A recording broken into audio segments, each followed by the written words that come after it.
آپ کو اللہ نے مقام دیا ہے، مرتبہ دیا ہے، تو کسی اور کو بھی اللہ نے مرتبہ دیا، کسی اور کے مرتبے کو بھی بیان کریں۔ صرف آپ کے پاس ہی فضیلت نہیں، کسی اور کے پاس بھی فضیلت ہے، اس کی فضیلت کو بھی بیان کریں، قبول کریں۔ آج آپ ایک ڈاکٹر کے پاس دوائی لینے جائیں، دوسرے کے پاس جائیں تو کہتا ہے اس کو تو پتہ ہی کوئی نہیں، تم کدھر آ گئے۔ ایک انجینئر سے آپ کو چیز ڈیزائن کریں، دوسرے کو دکھائیں تو کہتا ہے اسے تو پتہ ہی کوئی نہیں کسی چیز کا، مذاق بنایا ہوا ہے۔ آپ دوسرے کا مقام سمجھیں، وہ بھی ڈاکٹر ہے، آپ کسی اور کی بات کو بھی لیں، اس کے اندر بھی کوئی مرتبہ ہے۔ یہ کون سی دنیا ہے جس میں کوئی شے نہیں، بس میں ہی ہوں اور کوئی ہے ہی نہیں؟ یہ انداز درست اور سنو نا یار، یہ میرے نبی پاک کی شان ہے کہ کائنات میں نبیوں کے امام رسول پاک ہیں، پر کسی نے حضور سے کہا یا خیر البریہ، حضور نے فرمایا مجھے نہ کہو، یہ تو حضرت ابراہیم کا لقب ہے۔ ایک مقام پہ کہا میری اور جناب موسیٰ کی شان کا مقابلہ اس طرح نہ کرانا کہ حضرت موسیٰ کی شان گویا گھٹے۔ رسول پاک نے حضرت عیسیٰ کا مرتبہ بیان کیا، جناب یوسف کا مرتبہ بیان کیا، حضرت صدیق کی شان بیان کی، سیدنا فاروق کی عظمت بیان کی، حضرت عثمان کو حیا والا کہا، مولا علی کی عظمتیں بیان کی، نبی کریم علیہ السلام نے جناب عمار ابن یاسر کی شان بیان کی، ابو عبیدہ بن جراح کو امین امت کہا، اور کریم نے فرمایا بلال کیا عمل کرتے ہو؟ یا رسول اللہ کیا ہوا؟ فرمایا میں نے تو معراج کی رات جنت میں بھی تمہارے چلنے کی آواز سنی ہے۔ یہ عظمتیں بیان کرنے کا طریقہ میرے نبی پاک کا۔ تو نے ہر شخص کی قسمت میں یہ عزت لکھی، آخری خطبے کی صورت میں وصیت لکھی۔ حضور نے کہا یتیم کی پرورش کرو گے تو یہ ملے گا، بیواؤں کا خیال رکھو گے تو یہ ملے گا، مسکین کو یہ ملے گا، استاد کی یہ شان، باپ کی یہ شان، بیٹی کی یہ شان۔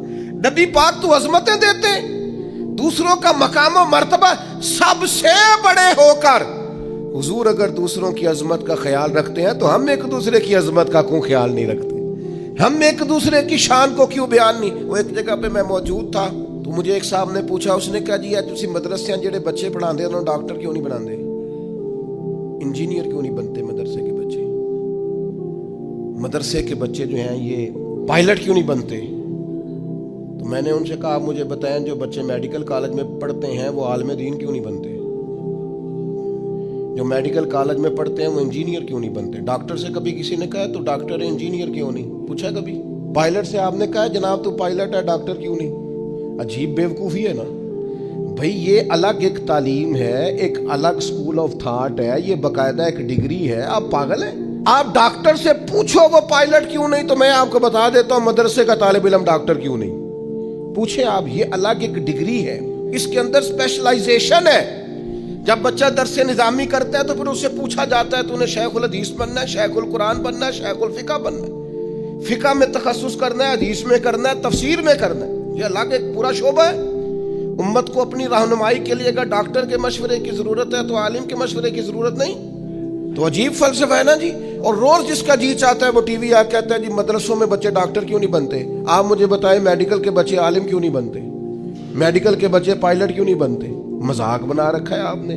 باقی یہ ہے کہ آپ ہمارے پاس آئیں، مدرسوں کے بچوں کے پاس بیٹھیں، اور میں ذمہ داری سے کہتا ہوں ابھی تو ان بچوں کو بھی اپنی شان کا نہیں پتہ ان کی کتنی ہے، آپ ان کے پاس آ کے بیٹھیں، انشاءاللہ کسی ڈاکٹر سے کم نظر نہیں آئیں گے، کسی لیکچرار سے چھوٹے نظر نہیں آئیں گے، انشاءاللہ یہی چراغ جلے گا تو روشنی ہوگی۔ تو میرے عزیز عاجزی کریں، دوسرے کے وجود کو تسلیم کریں، اس کے وجود کو قبول کریں۔ میں الحمدللہ مدرسے کا پڑھا ہوا ہوں، لیکن میری طبیعت خراب ہوتی ہے تو میں ڈاکٹر کے پاس جاتا ہوں۔ میں نے کبھی نہیں کہا کہ مجھے ڈاکٹر کی ضرورت نہیں، مجھے ہے۔ یہ ہم نے تعمیرات کی ہیں تو آپ نے باقاعدہ نقشہ نویس بلایا ہے، نقشہ نویسوں کے ساتھ میٹنگ کی ہے، جس کی ضرورت ہے اس کو بلایا ہے۔ ہر شعبے کا بندہ اس کی قدر کریں، اس کا احترام کریں، بلکہ وہ شخص جو صرف ایک سوئچ لگا دیتا ہے نا، جس کو آپ الیکٹریشین کہتے ہیں، اوے کہہ کے آواز دیتے ہیں، شان اس کی بھی بڑی زیادہ ہے، اس لیے کہ اگر وہ روشنی نہ کرے تو پھر بھی نظام چل سکتا۔ تو زندگی میں عاجزی کریں، دوسروں کے وجود کو قبول کریں، تھوڑا سا اپنی ذات سے اوپر اٹھ کے بھی سوچیں، سارے محکمے ہی ہمارے ہیں، سارے ادارے ہی ہمارے ہیں، ان سب سے پیار کریں، کسی کے بارے میں اپنی رائے کو کبھی کمزور نہ کریں.